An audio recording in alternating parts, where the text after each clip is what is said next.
Sometimes we go to work on a web page on the site, whether it's the home page or one of the other pages that already exist, and something gets botched, whether we put in the wrong content or delete something we shouldn't or just mess up the code somehow. It's super handy to be able to go backwards and get back to what we had previously had up.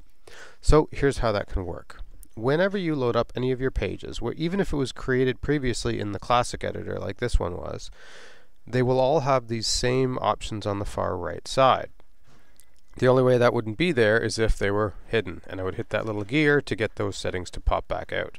Now right below these published settings there's an option here for revisions, assuming there's been any changes. If the page was created once and published, then there's no other version to look at here.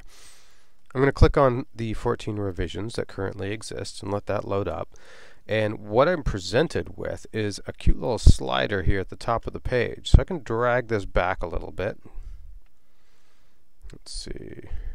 Go one more. Couple more. Let's see. What's a good comparison? There we go. This is a good one to compare. So this is showing me on the left and the right what is up there currently and then what I would be able to update it to. So these two different versions.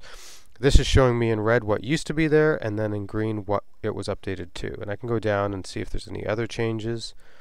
Here, when Sylvia took over for Lori, they updated that. And at any point, if we decided that that was a mistake, I could click on Restore This Version, and it's going to just basically hit undo for me a bunch of times and get me back to the way it previously was. And I can slide that forward and back through all the different versions of this page, even going way back to, say, 5 years ago, and it's going to let me know which account actually made those changes. So I move that forward, I can see Stephen Rofe made some changes, Maxine Jordan made changes, and I can just keep scrolling through until I get to the most current version. And then I can hit up here. If I don't want to make any changes at all, I return to the editor. So instead of actually restoring, I leave it alone, and I can carry on and no changes will actually be made to the page.